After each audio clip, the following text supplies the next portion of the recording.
یہ ہماری دینی ذمہ داری ہے، اخلاقی ذمہ داری ہے، شرعی ذمہ داری ہے، اسلامی اور ایمانی ذمہ داری ہے کہ ہم رسول اللہ صلی اللہ علیہ وآلہ وسلم کی ختم نبوت پر ایمان بھی لائیں اور ختم نبوت کے تحفظ کو یقینی بنائیں۔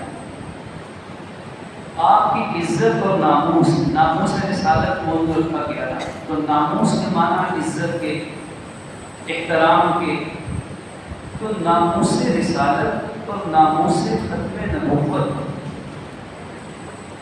اس کا تحفظ کیوں ضروری ہے؟ یہ عقیدہ ختم نبوت ہے کیا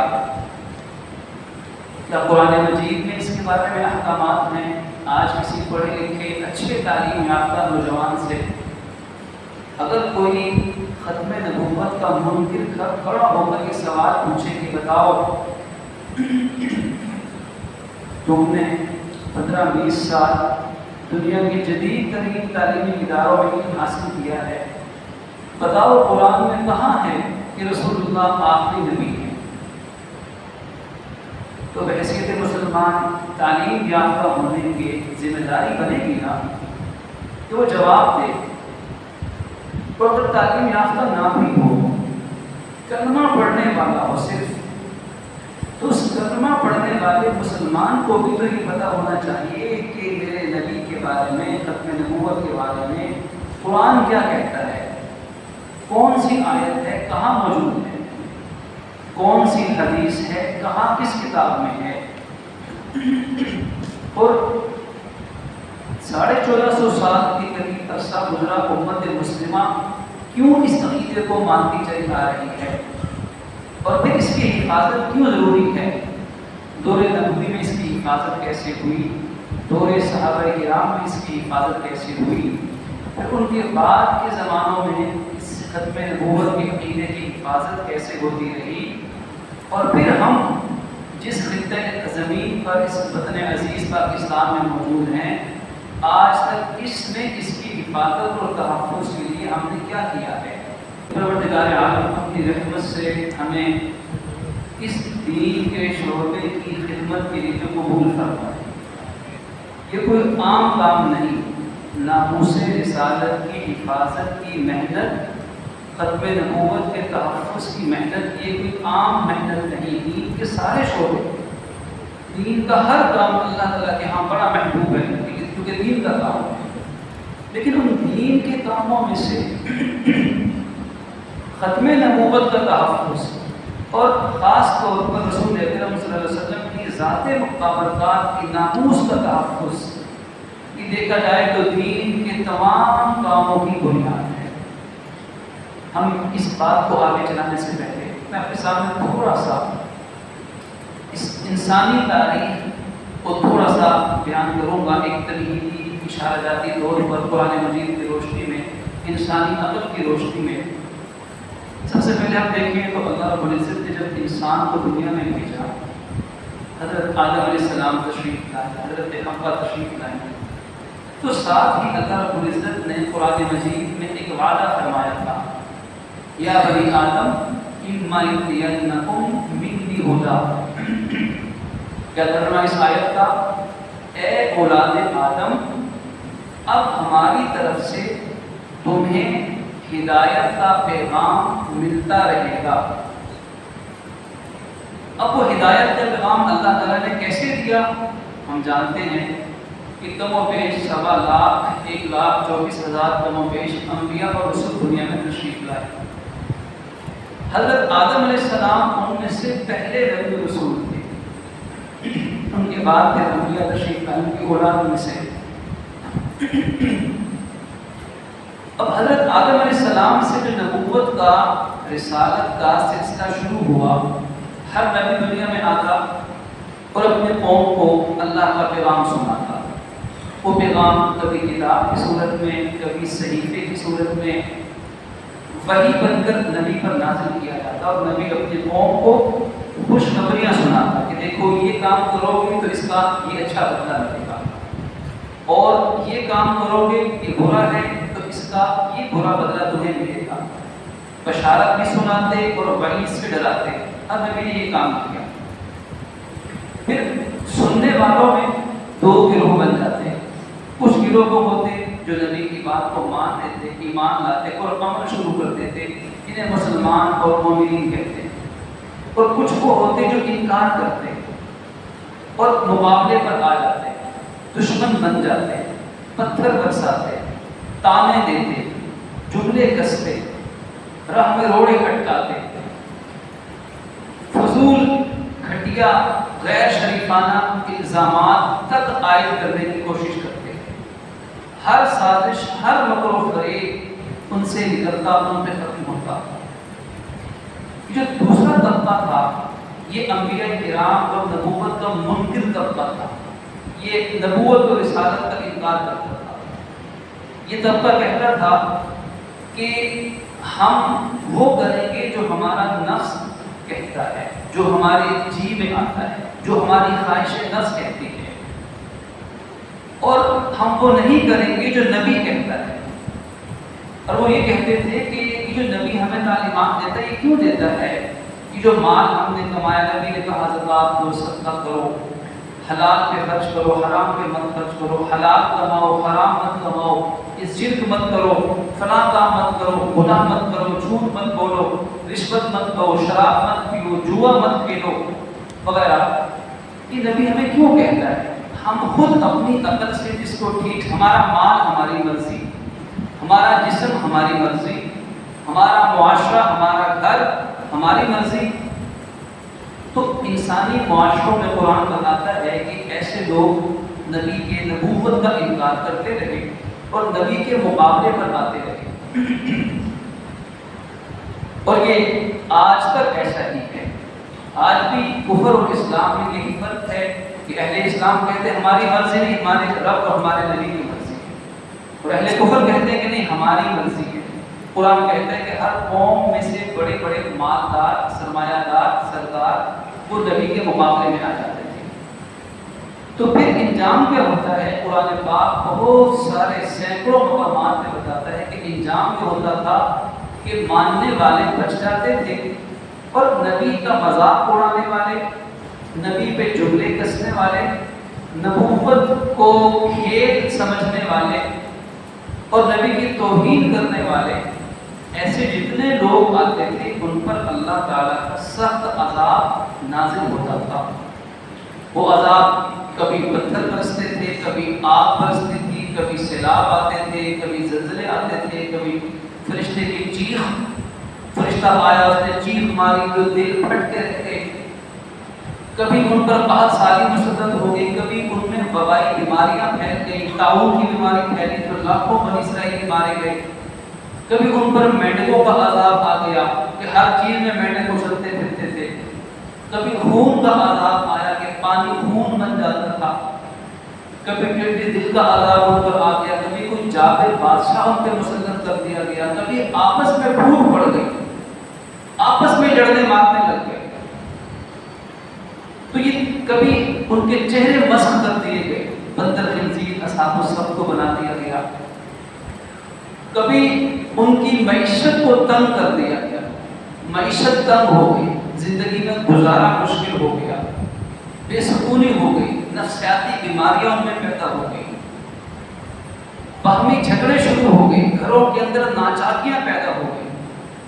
تو یہ تمام وہ صورتیں تھیں.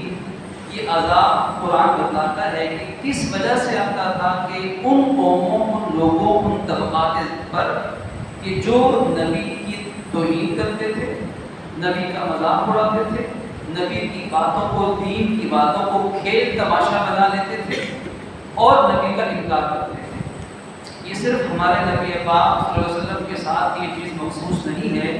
اگر ہم قرآن مجید کا مطالعہ فرمائیں تو پوری انسانی تاریخ کے اندر اللہ رب العزت کی یہی سنت رہی ہے, لا تبدیل لسنت اللہ, اللہ کی سنت کبھی تبدیل نہیں ہوتی. اور آپ دیکھیے کہ یہ انتہائی اہم کیوں ہے. نبوت اور رسالت دنیا میں منصب ہوتے ہیں, یہ 22 گریڈ کا آفیسر ہے, یہ 14 گریڈ میں ہے, یہ 2 گریڈ میں ہے, گریڈنگ ہے, طبقات ہیں, درجات ہیں. ذمہ داریاں اسی حساب سے، پروٹوکول اسی حساب سے، احتساب کا نظام اسی حساب سے، مقام و مرتبہ اسی حساب سے، ایک منصب چیف آف آرمی اسٹاف کا ہے، ایک چیف جسٹس کا ہے، ایک پرائم منسٹر کا ہے. یہ دنیاوی اعتبار سے بڑی پوسٹیں ہیں. سب سے بڑے منصب ایک ملک کے اندر عام طور پر یہی ہوتے ہیں. یہ دنیاوی مناصب. اب اگر کوئی چیف آف آرمی اسٹاف کی وردی پہن کر آ جائے اور NFC کے چوک پہ کھڑے ہو کر وہ آرڈر دینا شروع کر دے تو چند منٹ کے اندر CID والے آئیں گے، اسے اٹھا کے لے جائیں گے اور پھر وہ بندہ شاید دنیا میں ڈھونڈنے سے بھی نہ ملے کہ تم chief justice, chief of army staff کی توہین کرتے ہو، ان کے روپ میں آ کے لوگوں کو دھوکہ دیتے ہو. جیسے دنیاوی مناصب کی حفاظت کی جاتی ہے، ایک منصب کا ایک مقام ہوتا ہے، عدالت کا ایک مقام ہے، جج کا ایک منصب ہے، سپریم کورٹ کا جج اس سے بڑا منصب ہے. اس منصب کی حفاظت کرنا اس منصب کے مقصد کو پورا کرنے کے لیے انتہائی اہم ہے. اگر chief justice chief of army staff کھلونا بن جائے، مذاق بن جائے، اس کا منصب مذاق بن جائے تو پھر کیا ہوگا؟ پورا ملک ختم ہو جائے گا. پھر وہ فیلڈ، وہ شعبہ، وہ ادارہ فنا ہو جائے گا کیونکہ اس منصب کی کوئی حیثیت نہیں نہ رہے گی. تو جیسے دنیا کا نظام تباہ و برباد ہوتا ہے دنیا کے ان صحیح جائز مناصب اور منصبوں کی لاج نہ رکھنے کی وجہ سے، بس اب یوں سمجھ لیں کہ اسی طریقے سے دین کا سارا نظام ختم ہو جاتا ہے نبی کی توہین کرنے سے. کیونکہ دین کے اندر اللہ کے نظام میں، اللہ کی حکومت میں، جیسے دنیا کی حکومت ہوتی ہے، اللہ رب العزت کی حکومت ہے. اللہ رب العزت کی حکومت میں خالق کے بعد جتنی مخلوقات ہیں، رب العالمین ہے، تمام جہانوں کا رب. ان جہانوں میں جتنی مخلوقات ہیں، ان مخلوقات میں سب سے بڑا رتبہ نبی اور رسول کا ہوا کرتا ہے. نبی اور رسول سے بڑھ کر کسی کا مقام. اب انبیاء میں درجات ہوتے ہیں، بعض صرف نبی ہیں جن کو نئی کتاب و شریعت نہیں ملتی، جیسے حضرت ہارون علیہ السلام، حضرت موسیٰ علیہ السلام کے بھائی، چھوٹے بھائی، کتاب نہیں ملی، صحیفہ بھی نہیں ملا. اور کچھ رسول ہیں جن کو نئی کتاب و شریعت ملتی ہے، جیسے حضرت موسیٰ علیہ السلام نئی کتاب تورات ملی. کچھ صرف نبی، کچھ رسول اور نبی. اور پھر رسولوں کے اندر بھی درجات ہیں، جیسے حضرت موسیٰ علیہ السلام رسولوں کے اندر بھی بلند ترین رتبہ. ابراہیم علیہ السلام ایسے رسول کی ان کی نسلوں میں ہزاروں انبیاء پیدا ہوئے. اور پھر ان تمام انبیاء کرام اور رسولوں میں سب سے بلند رتبہ ہے وہ ہمارے نبی مکرم حضرت محمد عربی صلی اللہ علیہ وآلہ وسلم کا. اللہ کے نظام میں سب سے بلند رتبہ خدائی کے منصب کے بعد وہ نبوت اور رسالت کا منصب ہے. کیونکہ دیکھیے اللہ نے ہمیں انسان بنایا، کیوں ہم پیدا کیے گئے، ہمارا مقصد کیا ہے، مقصد تخلیق کیا ہے. اب آج ہم جانتے ہیں کہ وما خلقت الجن والانس الا لیعبدون، کہ اللہ نے ہمیں اپنی عبادت کے لیے پیدا کیا. لیکن یہ عبادت کے لیے پیدا ہونے کا علم مجھے اور آپ کو کیسے حاصل ہوا؟ کیا ہمیں کسی سائنسی لیبارٹری کے اندر جا کر اس کا علم ہوا؟ سائنس کی بنیاد پہ، فلسفیانہ منہ شگافیوں کے بعد ہمیں پتہ چلا نہیں. یہ علم ہمیں اللہ نے نبی کے ذریعے عطا فرمایا کہ تم انسان ہو اور انسان کا مقصد اللہ کی عبادت. پھر یا اللہ ہم عبادت کیسے کریں؟ تو اللہ نے اپنے نبی کے ذریعے سے وحی ہمیں عطا فرما دی. ہر قوم کو وحی ملی، ہمیں تمام وحیوں کی سردار قرآن مجید کی کتاب حاصل ہو گئی نبی کے ذریعے، رسول کے ذریعے سے. اب ہمیں یہ بھی پتہ لگ گیا کہ قرآن پہ ہم نے عمل کرنا ہے. اب قرآن پڑھو اور خود ہی عمل کرو، یہ بھی تو ہو سکتا تھا. ہم اس میں غلطی کر سکتے تھے، تو اللہ نے اپنے حبیب، اپنے نبی کے ذریعے سے ہمیں قرآن مجید کی تشریح بھی بتا دی. اب دیکھیں ایک تشریح، اگر نبی تشریح نہ لاتے کہ میں عرض کر رہا ہوں کہ نبوت اور رسالت کی ضرورت کیا ہے. آج کے دور میں یہ بہت بنیادی سوال ہے. آج دنیا کی جو دوڑ ہے وہ اس کے الٹ چل رہی ہے کہ نبوت اور رسالت کی کوئی ضرورت نہیں ہے، بس سائنس عقل کافی ہے. لیکن دین کہتا ہے کہ سائنس اور عقل نبوت رسالت کے بعد ہے، وحی کے بعد ہے. سائنس بھی بہت اہم ہے اور انسانی عقل بھی بہت اہم ہے، لیکن سب کچھ نبوت کے علم کے بعد ہے.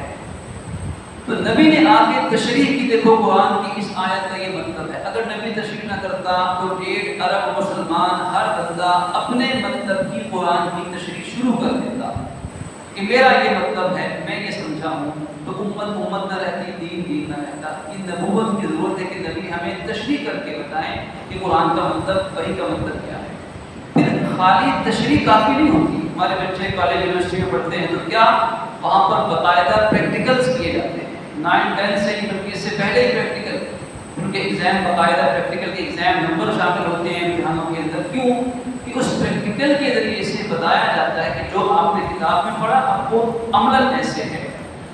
تو نبی کی ضرورت اس لیے بھی اہم ہے، نبی کا کردار اور نبی کا منصب اس لیے بھی اہم ہے کیونکہ نبی نے ہمیں عمل کر کے دکھانا ہے کہ دیکھو صلو کما رأیتمونی اصلی، میں ایسے نماز پڑھتا ہوں تم بھی ایسے نماز پڑھو.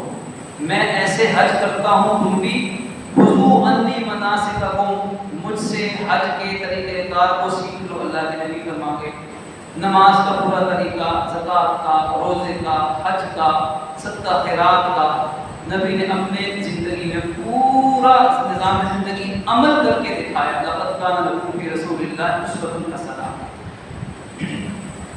اسی طرح آپ دیکھیے کہ نبوت کی ضرورت اس لیے بھی ہے تاکہ نبی اپنے عمل کے ذریعے سے انسانوں میں اللہ کی اطاعت کا جذبہ پیدا فرمائیں. نبی سے بہتر کوئی عمل کرنے والا نہیں ہو سکتا. وَأَنَا أَوَّلُ الْمُسْلِمِينَ، نبی کا یہ دعویٰ ہوتا ہے کہ دیکھو یہ اللہ کا حکم ہے، اللہ کا احکامات ہیں، یہ شریعت ہے، اور تم مجھے دیکھو کہ میں ان احکامات میں عمل کرنے میں ہمیشہ تمہیں سب سے پہلے نظر آؤں گا. یعنی نبی یہ دعویٰ کرتا ہے کہ دیکھو اللہ کے احکامات پر میں بھی عمل کر رہا ہوں، تم بھی عمل کرو. اور دیکھو میرے حالات دیکھو. نبی اپنی زندگی کو پیش فرماتے ہیں. امام الانبیاء نے اپنی زندگی کو پیش فرمایا صلی اللہ علیہ وآلہ وسلم. اگر صحابی نے ایک پتھر پیٹ پہ باندھا تو نبی نے 2 پتھر باندھ کر دکھائے. اگر صحابی نے ایک دن فاقہ کیا تو نبی نے 3 دن تک فاقہ کر کے ہمارے نبی نے دکھایا کہ دیکھو 3 دن سے کچھ نہیں کھایا. تو یہ کیا ہے کہ نبی کی زندگی سے یہ انکریمنٹ ہے، یہ حوصلہ افزائی ہے، کونسلنگ ہے. یہ امت کے دلوں میں اطاعت کا جذبہ پیدا کیا جا رہا ہے. اگر ہمیں کہا جاتا کہ دیکھو فرشتوں کے مطابق چلو، فرشتے اللہ کی ایسی اطاعت کرتے ہیں، فلک جھپکنے میں کوئی نافرمانی نہیں کرتے، تو ہم کیسے اطاعت کر سکتے ہیں؟ کیونکہ فرشتوں کا نظام اور ہمارا اور. تو نبی ہی وہ ہستی ہے جن کی زندگی ہمارے لیے مشرع ہے. اب ان تمام باتوں کو عرض کرنے کا مقصد، جہاں سے بات شروع ہوئی 10 منٹ پہلے تقریباً، میں وہی بات کو واپس لے کر جاتا ہوں کہ اللہ رب العزت نے انسانیت کی رہنمائی کے لیے کیا سلسلہ شروع کر دیا؟ جواب ترجمان دیتے رہے انبیاء کرام علیہ السلام کی. یہاں تک بات ہوئی. پھر ہر نبی کو اللہ نے کیا عطا فرمائی؟ وہی ہر نبی کو اللہ نے عطا فرمائی. نبی نے عمل کر کے دکھایا، عملی نمونہ پیش کیا. نبی کا منصب تمام مخلوقات میں سب سے اونچا منصب ہے، اور اس نبی کے منصب کے خلاف جو بھی گیا انسانی تاریخ قرآن کی صورت میں بتاتی ہے کہ اس کا انجام پھر اچھا نہیں ہوا. اللہ نے اپنی قدرت کا پورا نظام چلا کر اپنے نبی کی ناموس اور اس کی نبوت کی حفاظت اللہ نے فرمائی ہے. حضرت نوح علیہ السلام کشتی کا پار کر جانا، حضرت یونس علیہ السلام کا مچھلی کے پیٹ سے نکل آنا، حضرت یوسف علیہ السلام کا بڑے بڑے امتحانات، کبھی جیل میں چلے گئے، کبھی تہمت لگ گئی، کبھی کنویں میں پھینک دیے گئے، اللہ نے ہر جگہ سے نکال کر مصر کے تخت میں بٹھا دیا.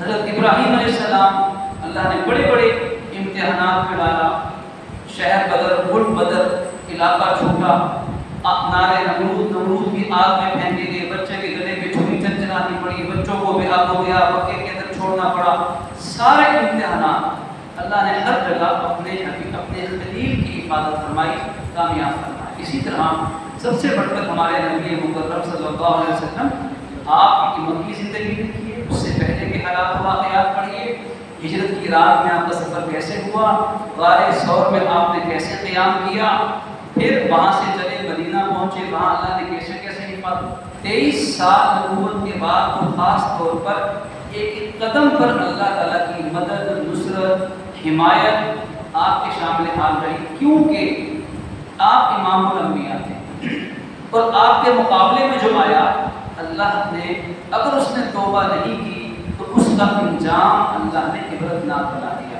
یہ تو خلاصہ ہے انبیاء کرام کی وہ اس تاریخ کا جو اللہ نے قرآن مجید میں بیان فرمایا۔ اب ہم یہاں تک تو ایک گفتگو کا حصہ کچھ تھوڑا آپ کے سامنے چند منٹ میں یہ پیش کی ایک بنیادی چیز تھی۔ اب ہم اپنے اس اصل موضوع کی طرف آتے ہیں کہ اللہ رب العزت نے یہ انبیاء کا سلسلہ جو حضرت آدم علیہ السلام سے شروع فرمایا تھا، ہر نبی نے اپنی امت کو یہ خوشخبری سنائی تھی کہ میرے بعد آخر میں ایک نبی آنے والے ہیں۔ حضرت ابراہیم علیہ السلام نے دعائیں مانگی تھی کہ یا اللہ ربنا وابعث فیہم رسولا منہم، اے اللہ ان میں آخری نبی کو بھیج دیجیے۔ حضرت عیسیٰ علیہ السلام کی بشارت و مبشرا برسول یأتی من بعد اسمہ احمد، حضرت عیسیٰ اپنی امت کو یہ بشارت سنانے والے تھے کہ میرے بعد ایک آخری نبی آنے والے ہیں جن کا نام نامی اسم گرامی کیا ہوگا، احمد صلی اللہ علیہ وآلہ وسلم۔ ابراہیم علیہ السلام کی دعا، مسیح علیہ السلام کی بشارت، ہر نبی نے اپنی امت کو تقریباً حضور کی آمد کی بشارت سنائی۔ امام الانبیاء دنیا میں جلوہ افروز ہوئے، تشریف فرما ہوئے اور نبوت کا اعلان فرمایا۔ صرف نبوت کا اعلان نہیں فرمایا بلکہ ختم نبوت کا اعلان فرمایا۔ اب دیکھیے کہ ہر چیز کی ایک ابتدا ہوتی ہے، ایک انتہا ہوتی ہے، یہ ایک منطقی ترتیب ہے۔ خالق کے رب کی کوئی انتہا نہیں، کوئی ابتدا نہیں، کوئی انتہا، وہ ہر انتہا سے پاک ہے، وہ ہر اختتام سے پاک، اس کی کسی صفت کو زوال نہیں ہے۔ ہم یہ نہیں کہہ سکتے کہ رب 50 لاکھ سال سننے والا تھا، اب سننے والا نہیں ہے، اس کی اب فلاں صفت ختم ہو گئی۔ رب ہر اختتام سے، ختم ہونے سے پاک ہے، اس کے علاوہ ہر چیز کی ایک ابتدا ہوگی اور اس کا ایک اختتام بھی ہوگا۔ سورج نکلتا ہے آب و تاب سے، جتنا مرضی سورج مئی جون کا تپش آگ برساتا ہو، لیکن چند گھنٹوں کے بعد اس کو کیا ہونا پڑے گا، سرنگو، اسے غروب ہونا پڑے گا۔ گرمیاں جتنی مرضی شدید ہو جائیں، کبھی نہ کبھی سردیوں نے آنا ہے، سردیاں جتنی مرضی بڑھ جائیں، کبھی نہ کبھی ختم ہونا ہے۔ ہر عروج راز زوال لازم ہے۔ تو اللہ نے جب نبی کا سلسلہ شروع کیا تو کہاں جا کے ختم ہوا؟ لیکن کہیں نہ کہیں تو ختم ہوگا، کسی نہ کسی پیغمبر پر تو نبوت کا سلسلہ ختم ہوگا۔ یہودی سمجھتے تھے کہ بس حضرت موسیٰ علیہ السلام پہ سلسلہ نبوت ختم ہو گیا، یہودی، اسی لیے انہوں نے حضرت عیسیٰ علیہ السلام کے سچے نبی ہونے کا انکار کر دیا۔ یہودی حضرت عیسیٰ علیہ السلام کے بدترین دشمن ایک اور ہیں، اللہ کا سچا نبی نہیں مانتے، لیکن مسلمان حضرت موسیٰ کو بھی مانتے ہیں، حضرت عیسیٰ علیہ السلام کو بھی مانتے ہیں، اور پھر امام الانبیاء کو تو سب سے بڑھ کر مانتے ہیں۔ لیکن ایسے لوگ بھی دنیا میں ہیں کہ جو حضور کو تو نبی مانتے ہیں، لیکن آپ کے بعد اوروں کو بھی نبی تسلیم کرتے ہیں، کہیں نہ کہیں جا کر وہ کسی کو آخری نبی مانتے ہی ہیں۔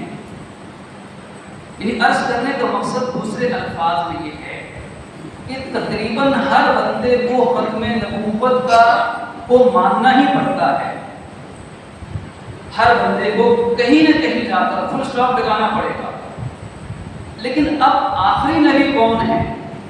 انسانی عقل کہتی ہے کہ آخری نبی کوئی نبی ہوگی، یہ نہیں ہو سکتا کہ نبی ہمیشہ آتے رہے، ہمیشہ آتے رہے، کوئی تو آخری نبی ہوگا۔ اب آخری نبی کون ہے؟ یہ عقیدہ ختم نبوت کا تاج کن کے سر پر پہنایا گیا؟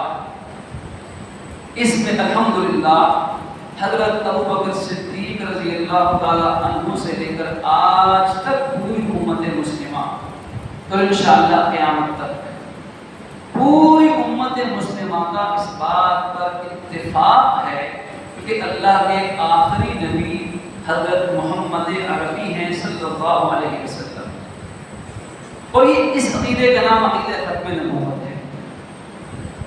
یہ عقیدہ ختم نبوت، اب یہ بات نوٹ کرنے والی ہے کہ عقیدہ ختم نبوت اسلام کا اہم اور بنیادی ترین عقیدہ ہے۔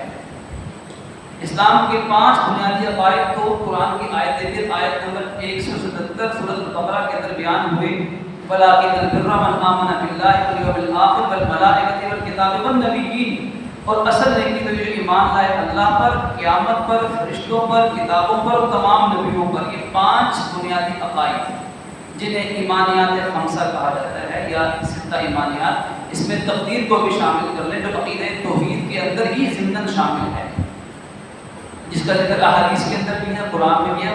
وہ تقدیر کا عقیدہ چھٹا عقیدہ نہیں، بنیادی طور پر وہ توحید میں ہی شامل ہے کہ ہر طرح کی تقدیر لکھنے والا اللہ رب العزت ہے۔